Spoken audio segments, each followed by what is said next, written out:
Good evening, and thank you for joining me for another Boring Books for Bedtime.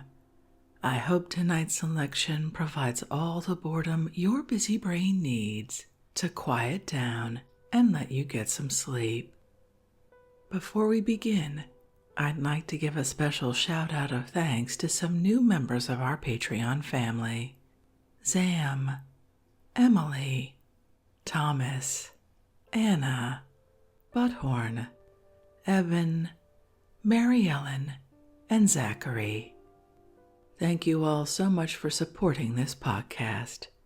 By becoming members of Patreon, you help us cover the costs of recording, production, and distribution while remaining ad-free and relaxed for everyone, and it's very much appreciated. If you are interested in supporting Boring Books for Bedtime and learning more about the perks available to subscribers, including exclusive episodes heard nowhere else, you'll find a link to Patreon in the show description. You'll also find a link to buymeacoffee.com where you can support us with a one-time tip, no subscription required. And in this month of holidays, everyone who supports us through Patreon or buymeacoffee.com will be eligible for some special thank you giveaways, the prizes for which I'm keeping secret, but I think you'll like them. So to all our supporters, good luck and thank you. Now, let's read and relax.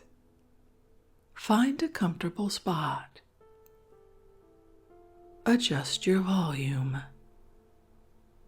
Take a nice deep breath in. Let it out slowly. And off we go.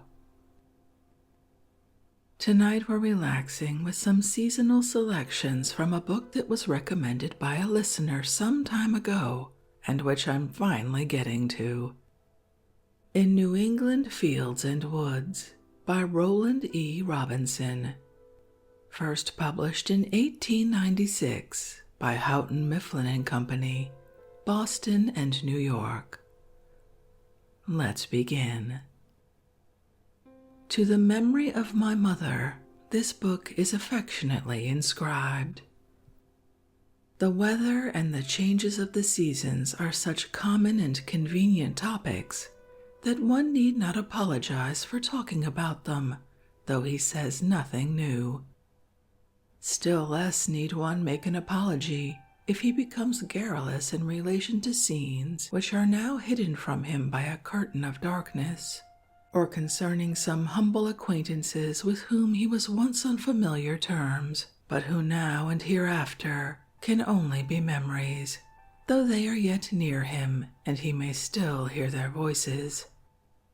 So without excuse I offer this collection of sketches, which with a few exceptions were first published in the columns of Forest and Stream. Roland E. Robinson, 1896. December days.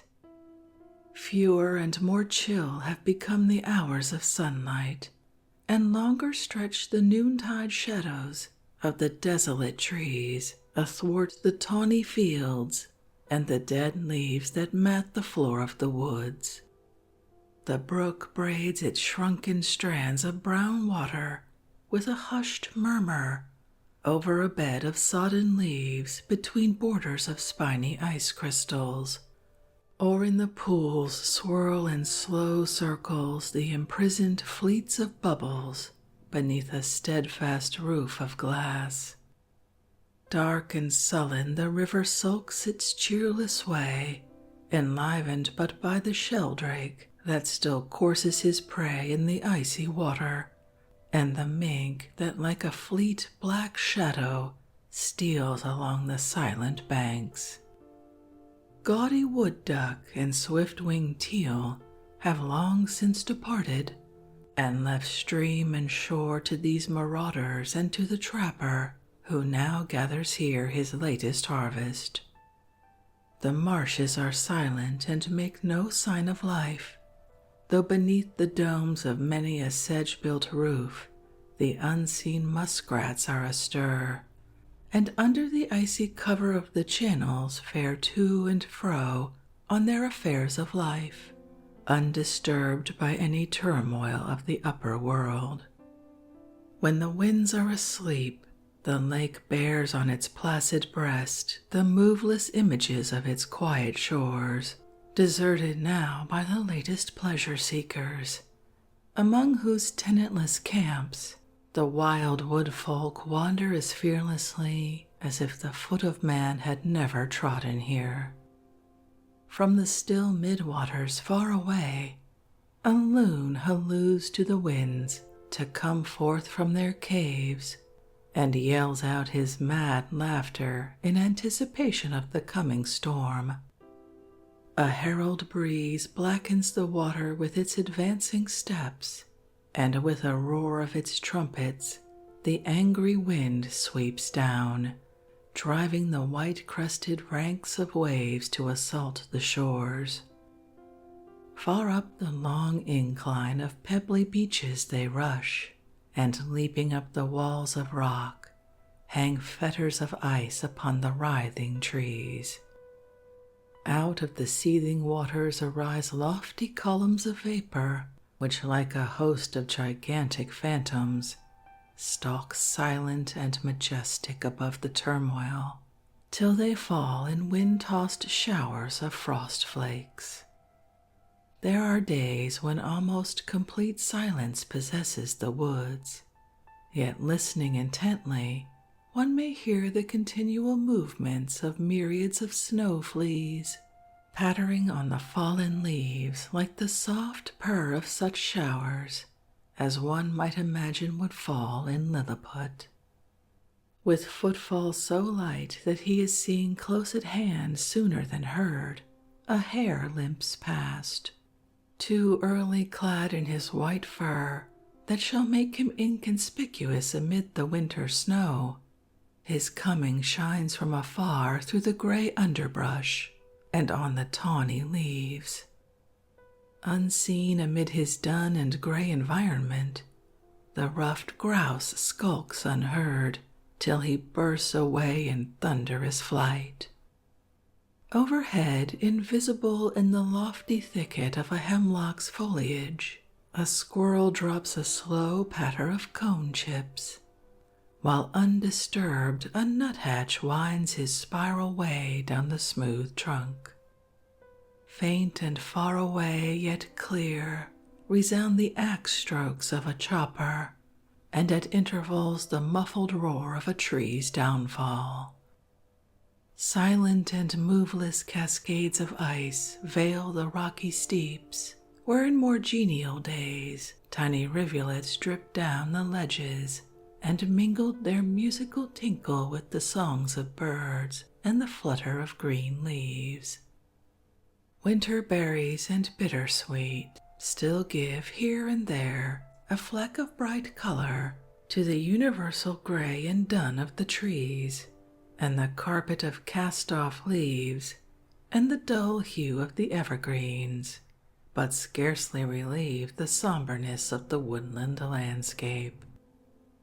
Spanning forest and field with a low flat arch of even gray hangs a sky as cold as the landscape it domes, and whose mountain borders lie hidden in its hazy foundations. Through this canopy of suspended snow, the low noontide sun shows but a blotch of yellowish gray, rayless and giving forth no warmth, and as it slants toward its brief decline, grows yet dimmer till it is quite blotted out in the gloom of the half-spent afternoon. The expectant hush that broods over the forlorn and naked earth is broken only by the twitter of a flock of snow buntings, which like a straight-blown flurry of flakes drift across the fields. And sounding solemnly from the depths of the woods, the hollow hoot of a great owl.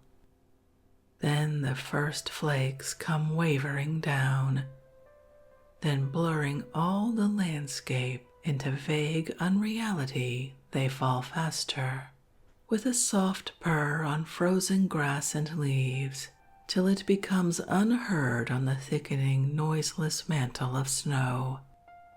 Deeper and deeper the snow enfolds the earth, covering all its unsightliness of death and desolation. Now white-furred hare and white-feathered bunting are at one with the white-clad world wherein they move, and we, so lately accustomed to the greenness of summer and the gorgeousness of autumn, wondering at the ease wherewith we accept this marvel of transformation, welcome these white December days, and in them still find content. Winter Voices. Out of her sleep, nature yet gives forth voices betokening that life abides beneath the semblance of death, that her warm heart still beats under the white shroud that enfolds her rigid breast. A smothered tinkle as of muffled bells comes up from the streams through their double roofing of snow and ice, and the frozen pulse of the trees complains of its thraldom with a resonant twang as of a strained cord snapped asunder. Beneath their frozen plains, the lakes bewail their imprisonment, with hollow moans awakening a wild and mournful chorus of echoes from sleeping shores that answer now no caress of ripples, nor angry stroke of waves, nor dip and splash of oar and paddle. The breeze stirs leafless trees and shaggy evergreens to a murmur that is sweet, if sadder than they gave it in the leafy days of summer, when it bore the perfume of flowers and the odor of green fields. And one may imagine the spirit of springtime and summer lingers among the naked boughs, voicing memory and hope. Amid all the desolation of their woodland haunts, the squirrels chatter their delight in windless days of sunshine, and scoff at biting cold and wintry blasts. The titmouse pipes his cheery note. The jay tries the innumerable tricks of his unmusical voice. The sharp resonant strokes of the woodman's axe, and the groaning downfall of the monarchs that it lays low, the shouts of teamsters, the occasional report of a gun, the various sounds of distant farmstead life, the jangle of sleigh bells on far-off highways, the rumbling roar of a railroad train rushing and panting along its iron path, and the bellowing of its far-echoed signals, all proclaim how busily affairs of life and pleasure still go on while the summer-wearied earth lies wrapped in her winter sleep. Night, stealing upon her in dusky pallor under cloudy skies, or silvering her face with moonbeams and starlight, brings other and wilder voices. Solemnly the unearthly trumpet of the owl resounds from his woodland hermitage. The fox's gasping bark, wild and uncanny, marks at intervals his wayward course across the frozen fields on some errand of love or freebooting. And swelling and falling with puff and lapse of the night wind, as mournful and lonesome as the voice of a vagrant spirit, comes from the mountain ridges the baying of a hound hunting alone and unheeded, while his master basks in the comfort of his fireside. The varying hare. It is wonderful that with such a host of enemies to maintain himself against, the varying hare may still be counted as one of our familiar acquaintances. Except in the depths of the great wildernesses, he has no longer to fear the wolf, the wolverine, the panther, and the lesser felidae.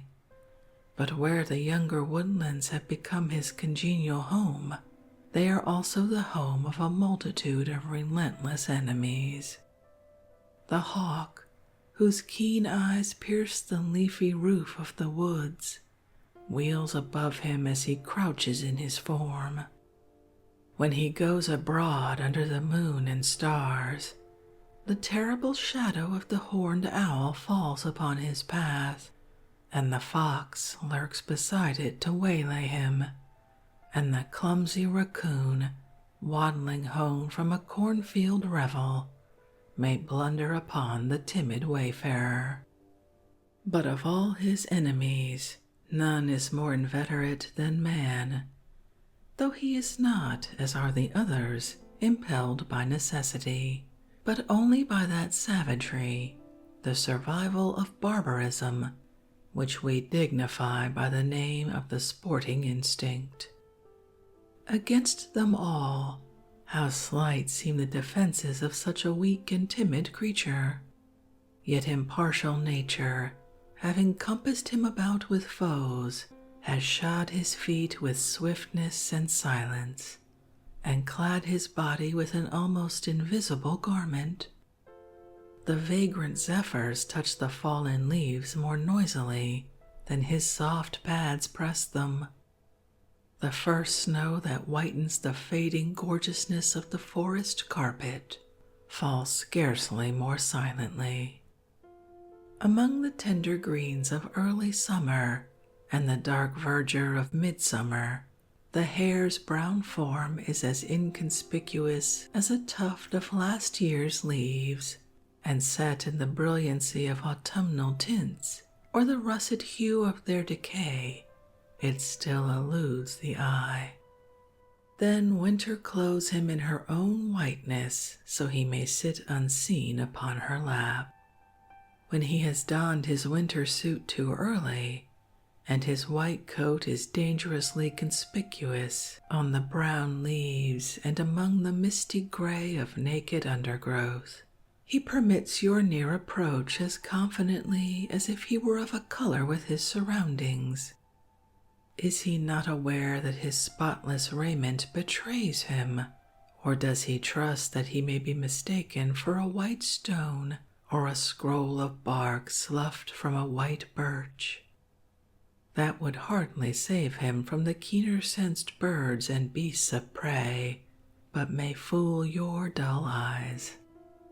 In summer wanderings in the woods you rarely catch sight of him, though coming upon many faintly traced paths where he and his wife and their brown babies make their nightly way among the ferns.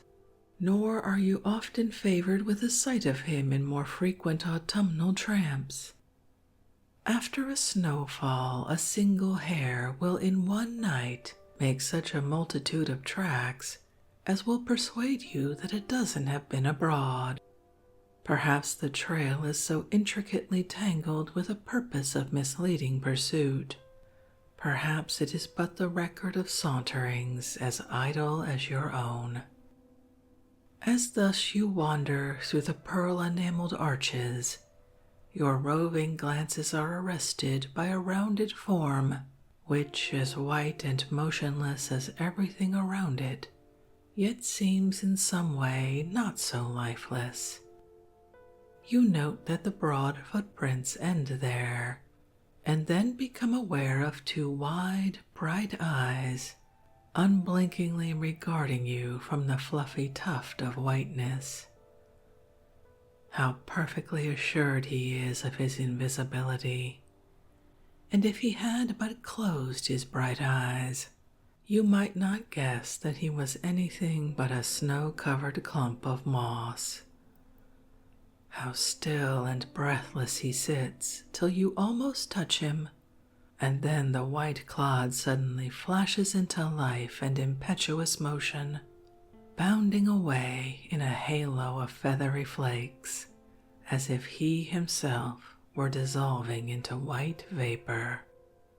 Happy he, if he might so elude all foes.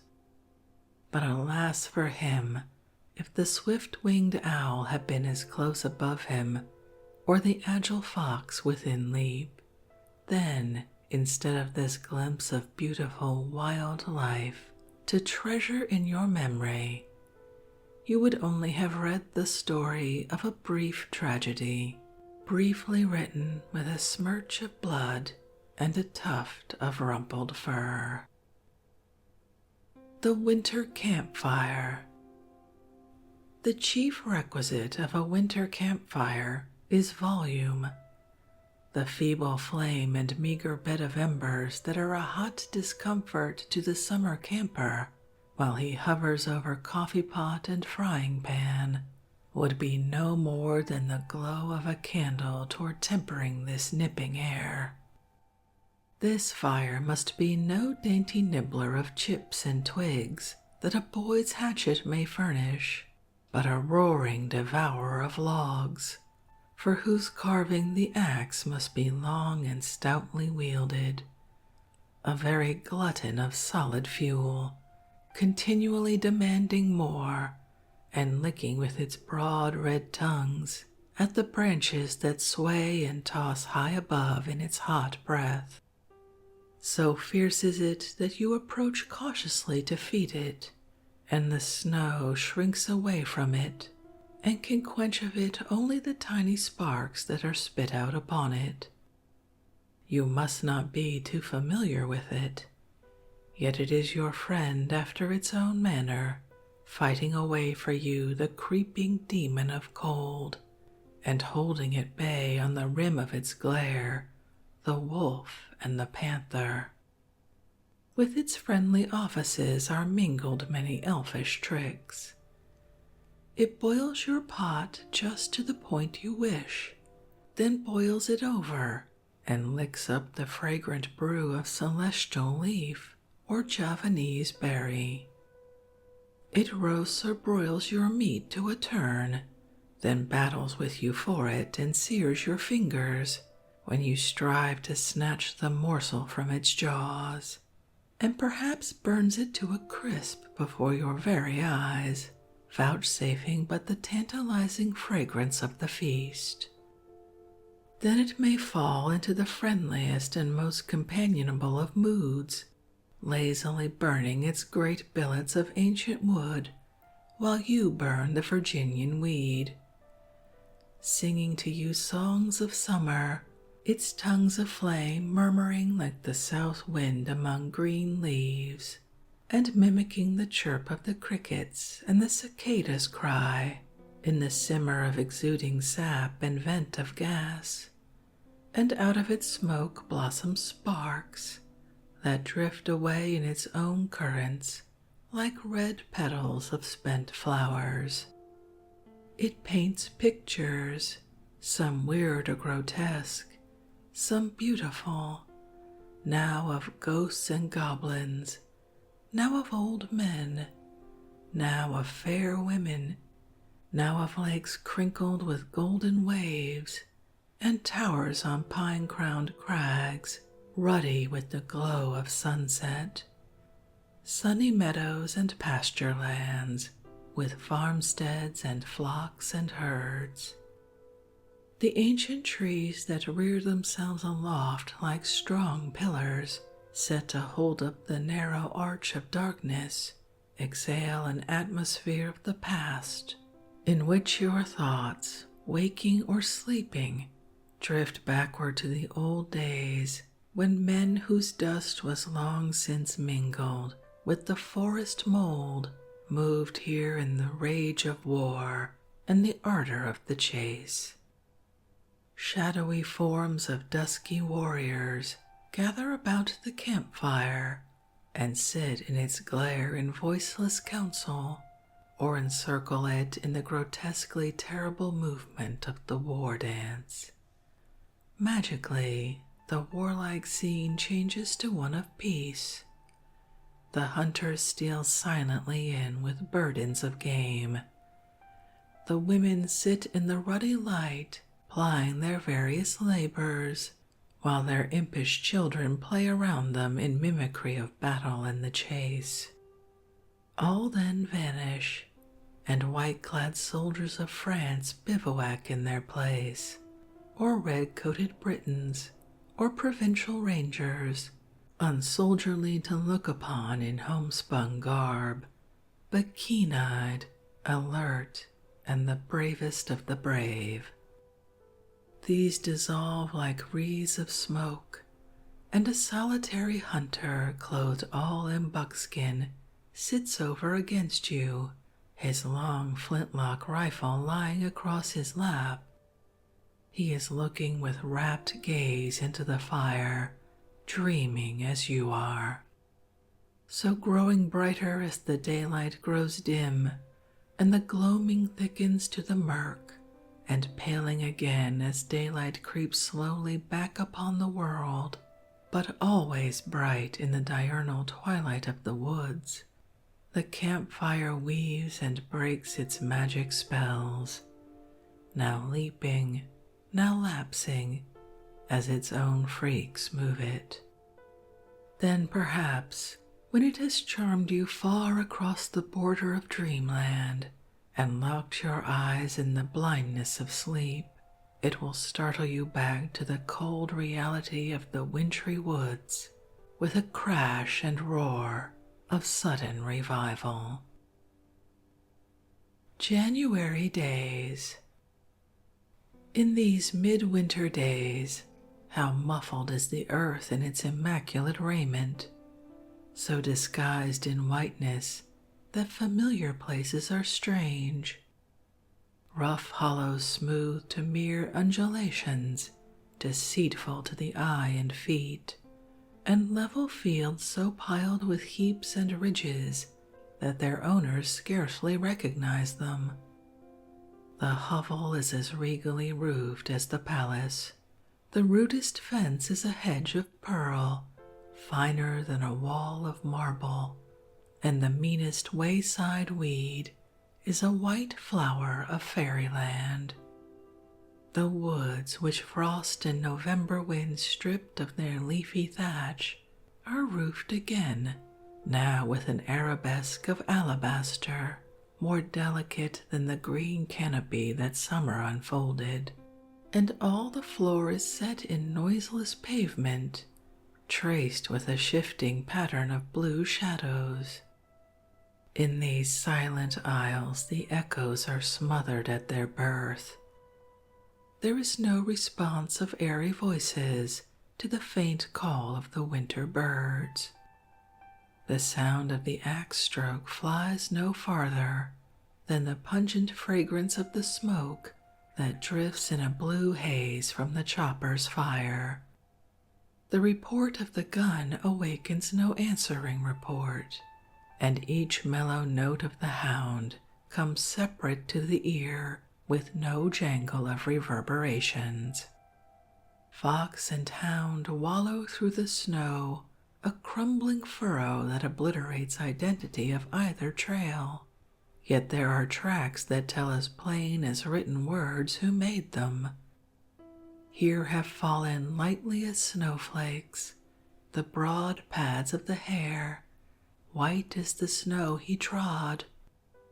There the parallel tracks of another winter masker, the weasel, and those of the squirrel linking tree to tree. The leaps of a tiny wood mouse are lightly marked upon the feathery surface, to where there is the imprint of a light, swift pinion on either side, and the little story of his wandering ends, one crimson blood drop, the period that marks the finish. In the blue shadow at the bottom of that winding furrow are the dainty footprints of a grouse, and you wonder why he, so strong of wing, should choose to wade laboriously the clogging snow, even in his briefest trip, rather than make his easy way through the unresisting air, and the snow-written record of his wayward wanderings tells not why. Suddenly, as if a mine had been sprung where your next footstep should fall, and with almost as startling though harmless effect, another of his wild tribe bursts upward through the unmarked white floor and goes whirring and chattering away, scattering in powdery ruin the maze of delicate tracery the snowfall wrought. And then he vanishes, leaving only an aerial pathway of naked twigs to mark his impetuous passage. In the twilight of an evergreen thicket sits a great horned owl, like a hermit in his cell, in pious contemplation of his own holiness and the world's wickedness. But this recluse hates not sin, only daylight and mankind. Out in the fields you may find the white-robed brother of this gray friar, a pilgrim from the far north, brooding in the very face of the sun, on some stack or outlying barn, but he will not suffer you to come so near to him as will this solemn anchorite who stares at you, unmoved as a graven image, till you come within the very shadows of his roof. Marsh and channel are scarcely distinguishable now, but by the white domes of the muskrat's winter homes, and here and there a sprawling thicket or button bush, for the rank growth of weeds is beaten flat, and the deep snow covers it and the channel ice in one unbroken sheet.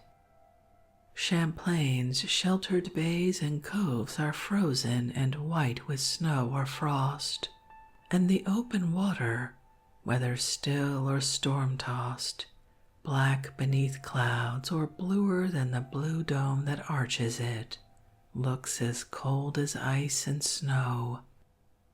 Sometimes its steaming breath lies close above it, sometimes mounts in swaying, lofty columns to the sky, but always cold and ghostly, without expression of warmth or life. So far away to hoary peaks that shine with a glittering gleam against the blue rim of the sky, or to the furthest blue-gray line of woodland that borders the horizon, stretches the universal whiteness. So coldly shines the sun from the low curve of his course, and so chilly comes the lightest waft of wind from wheresoever it listeth, that it tasks the imagination to picture any land on all the earth where spring is just awakening fresh life, or where summer dwells amid green leaves and bright flowers, the music of birds and running waters, and of warm waves on pleasant shores, or autumn yet lingers in the gorgeousness of many hues. How far off beyond this world seems the possibility of such seasons! How enduring and relentless this which encompasses us! And then, at the close of the brief white day, the sunset paints a promise and a prophecy in a blaze of color on the sky. The gray clouds kindle with red and yellow fire that burns about their purple hearts in tints of infinite variety, while behind them and the dark blue rampart of the mountains flames the last glory of the departing sun, fading in a tint of tender green to the upper blue. Even the cold snow at our feet flushes with warm color, and the eastern hills blush roseate against the climbing, darkening shadow of the earth. It is as if some land of summer, whose brightness has never been told, lay unveiled before us, its delectable mountains splendid with innumerable hues, its lakes and streams of gold rippling to purple shores, seeming not so far before us but that we might, by a little journey, come to them. A New England woodpile. When the charitable mantle of the snow has covered the ugliness of the earth, as one looks towards the woodlands he may see a distant dark speck emerge from the blue shadow of the woods and crawl slowly houseward. If born to the customs of this wintry land, he may guess at once what it is. If not, speculation after a little gives way to certainty, when the indistinct atom grows into a team of quick-stepping horses or deliberate oxen hauling a sled load of wood to the farmhouse. It is more than that. It is a part of the woods themselves, with much of their wildness clinging to it, and with records slight and fragmentary yet legible of the lives of trees and birds and beasts and men coming to our door. Before the sounds of the creaking sled and the answering creak of the snow are heard, one sees the regular puffs of the team's breath jetting out and climbing the cold air. The head and shoulders of the muffled driver then appear, and he sticks by narrow foothold to the hinder part of his sled, or trots behind it, beating his breast with his numb hands. Prone like a crawling band of scouts, endwise like battering rams, not upright with green banners waving, Birnam Wood comes to Dunsinane to fight King Frost. As the woodpile grows at the farmhouse door, in a huge windrow of sled-length wood, or an even wall of cordwood, so in the woods there widens a patch of uninterrupted daylight. Deep shade and barred and netted shadow turn to almost even whiteness as the axe saps the foundations of summer homes of birds and the winter fastnesses of the squirrels and raccoons. Here are the tracks of sled and team where they wound among rocks and stumps and over cradle knolls to make up a load. And there are those of the chopper by the stump where he stood to fell the tree, and along the great trough made by its fall. The snow is flecked with chips, dark or pale according to their kind, just as they alighted from their short flight, bark up or down, or barkless or edgewise, and with dry twigs and torn scraps of scattered moss. When the chopper comes to his work in the morning, he finds traces of nightly visitors to his white island that have drifted to its shores out of the gray sea of the woods. Here is the print of the hare's furry foot, where he came to nibble the twigs of poplar and birch that yesterday were switching the clouds, but have fallen manna-like from skyward to feed him. A fox has skirted its shadowy margin, then ventured to explore it, and in a thawy night a raccoon has waddled across it.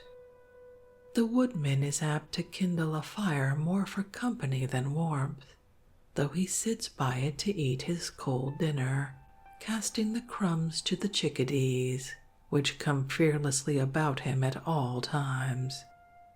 Blazing or smoldering by turns, as it is fed or starved, the fire humanizes the woods more than the man does.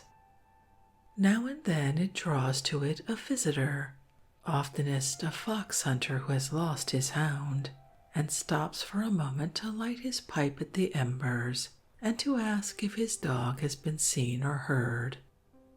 Then he wades off through the snow and is presently swallowed out of sight by gray trees and blue shadows. Or the hound comes in search of his master or a lost trail. He halts for an instant, with a wistful look on his sorrowful face, then disappears, nosing his way into the maw of the woods.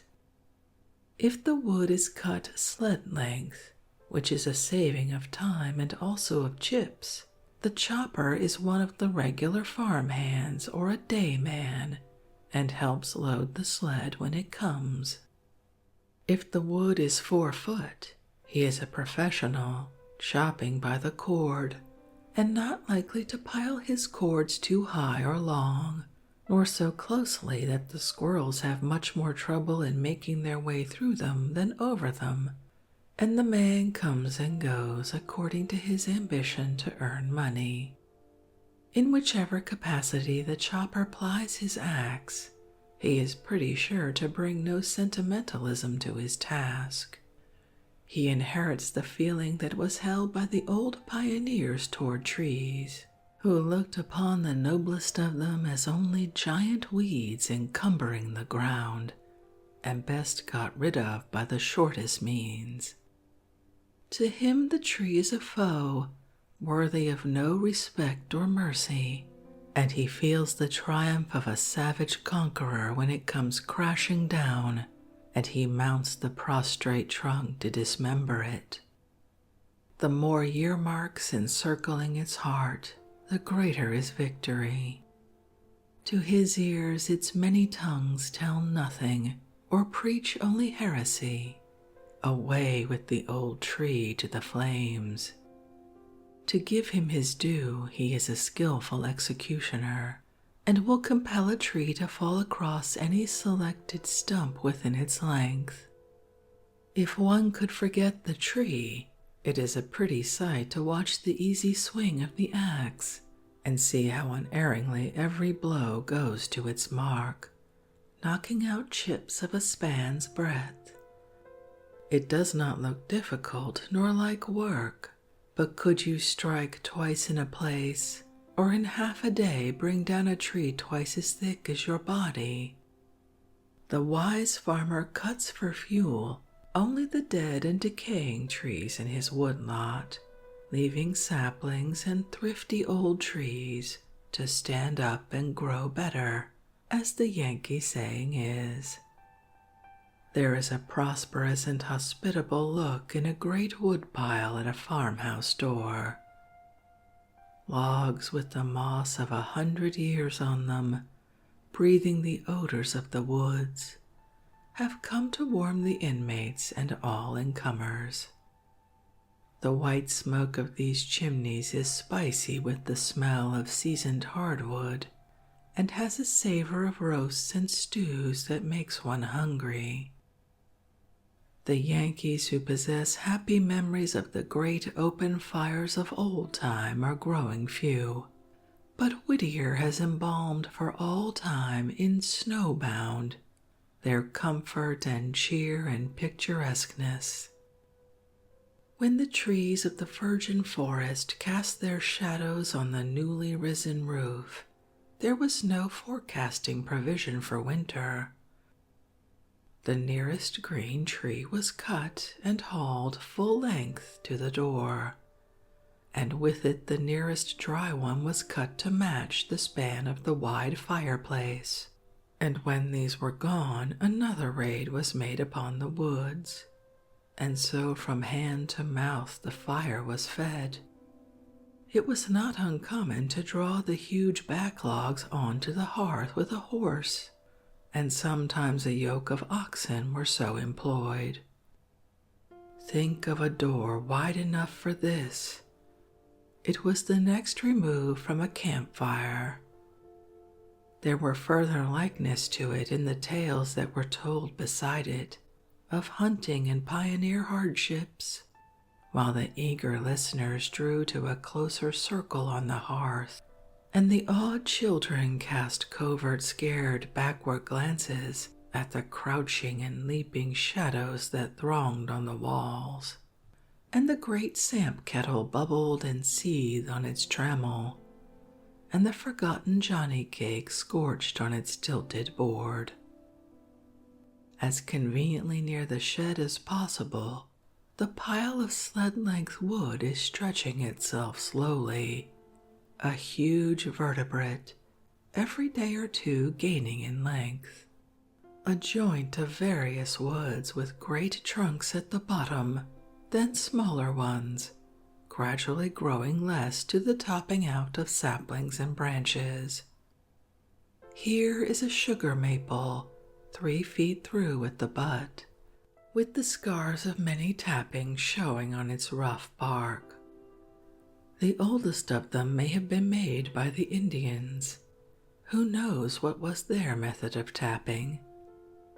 Here is the mark of the gouge with which early settlers drew the blood of the tree, a fashion learned, likely enough, from the aboriginal sugar makers, whose narrowest stone gouges were as passable tools for the purpose as any they had for another. These more distinct marks show where the auger of later years made its wounds. The old tree has distilled its sweets for 2 races and many generations of men, first in the bark buckets of Wabanakis, then into the ruder troughs of Yankee pioneers, then into the more convenient wide-bottomed wooden sap tubs, and at last, when the march of improvement has spoiled the wilderness of the woods, with trim-built sugar houses and patent evaporators, the sap drips with resounding metallic tinkle into pails of shining tin. Now the old maple has come to perform its last office of warming and cooking the food for a generation that was unborn when it was yet a lusty tree. Beside it lies a great wild cherry tree that somehow escaped the cabinet maker when there was one in every town, and cherry wood was in fashion. Its fruit mollified the harshness of the New England rum of many an old-time raising and husking. Next is a yellow birch with a shaggy mane of rustling bark along its whole length, like a 12-foot piece of the sea serpent drifted ashore and hauled inland. Then a white birch, no longer white, but gray with a coating of moss, and black with belts of old peelings, made for the patching of canoes and roofing of shanties. With these lies a black birch, whose once smooth bark age has scaled and furrowed, and robbed of all its tenderness and most of its pungent aromatic flavor. Some of it yet lingers in the younger, topmost twigs, which the hired man brings home to the little folks, who fall to gnawing them like a colony of beavers. By it is an elm, whose hollow trunk was the home of raccoons when it stood on its buttressed stump in the swamp. Nearby is a beech, its smooth bark wrinkled where branches bent away from it, and blotched with spots of white and patches of black and gray lichen. It is marked with innumerable fine scratches, the track of the generations of squirrels that have made it their highway. And among these the wider apart and parallel nail marks of a raccoon, and also the drilling of woodpeckers. Here too are traces of man's visitation, for distorted with the growth of years are initials and a heart and dart that symbolize the tender passion of someone of the past who wandered lovesick in the shadow of the woods. How long ago did death's inevitable dart pierce his heart? Here he wrote a little of his life's history, and now his name and that of his mistress are so completely forgotten one cannot guess them by their first letters, inscribed in the yesterday of the forest years. Above these logs, rolled up on skids or sled stakes, are smaller yet goodly bodies of white ash, full of oars for the water and rails for the land, and of black ash, as full of barrel hoops and basket splints, the ridged and hoary bark shagged with patches of dark moss, and a pine too knotty for sawing, with old turpentine boxes gashing its lower part, the dry resin in them half overgrown, but odorous still, and oaks that have borne their last acorns, and a sharded hickory that will never furnish another nut for boy or squirrel, but now, and only this once, flail handles, swingles, and oxbows, and helves for axes to hew down its brethren, and wood to warm its destroyers, and smoke and fry ham for them, and a basswood that will give the wild bees no more blossoms in July, hollow-hearted and unfit for sleigh or toboggan, wood straight rifted, and so white that a chip of it will hardly show on the snow, but as unprofitable food for fires as the poplars beside it, which in the yellow green of youth or the furrowed gray of age have shivered their last.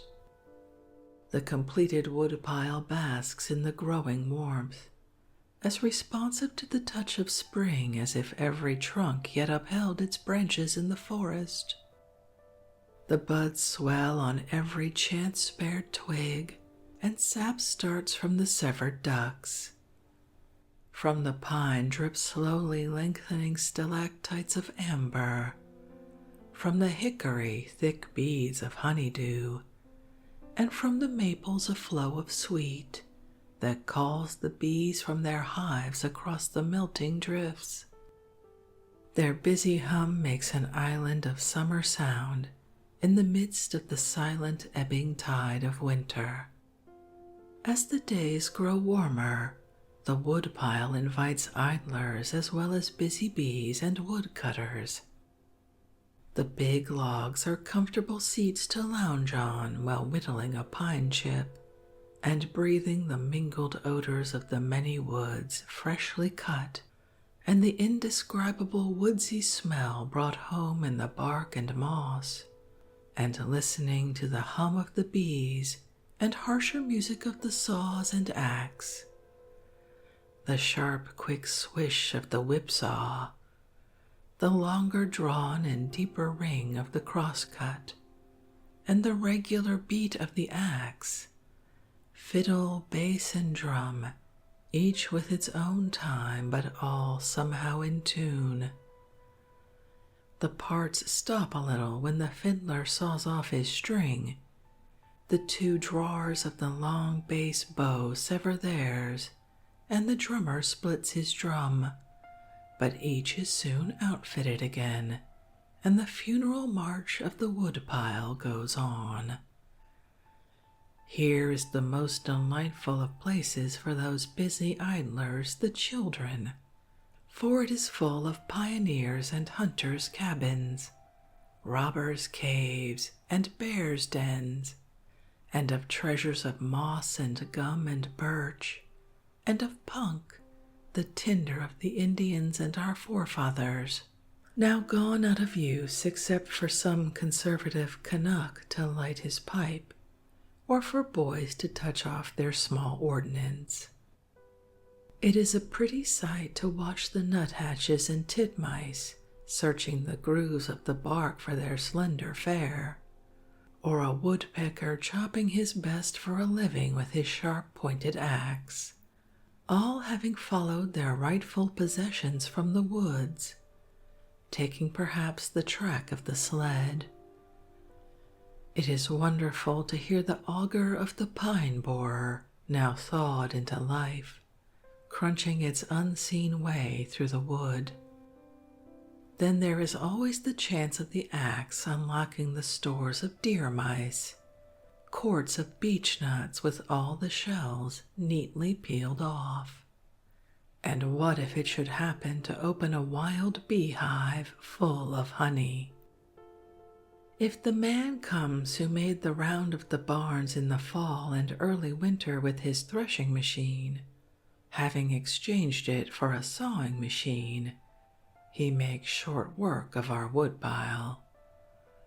A day or two of stumbling clatter of the horses in their treadmill and the buzzing and screeching of the whirling saw gnaws it into a heap of blocks. Our lounging place and the children's wooden playground have gone, and all the picturesqueness and woodsiness have disappeared as completely as when splitting has made only firewood of the pile. It will give warmth and comfort from the stove, but in that black sepulchre all its beauty is swallowed out of sight forever.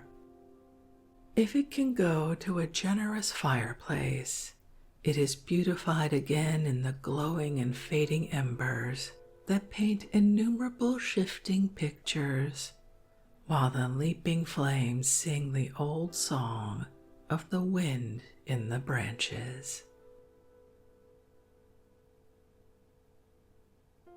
And with that, I think we'll end this evening's reading from In New England Fields and Woods. Thank you so much for that recommendation. It was lovely to read, and I hope you enjoyed it as well. If you'd like to read this work for yourself, as always, you'll find a link to a free ebook from Project Gutenberg in the show description. If you'd like to connect, suggest a boring book you'd like to hear, or request more from one we've already started, drop me an email via our website, www.boringbookspod.com. It's always a pleasure to hear from you. Thank you so much for joining me for this evening's reading. Until our next boring book, good night.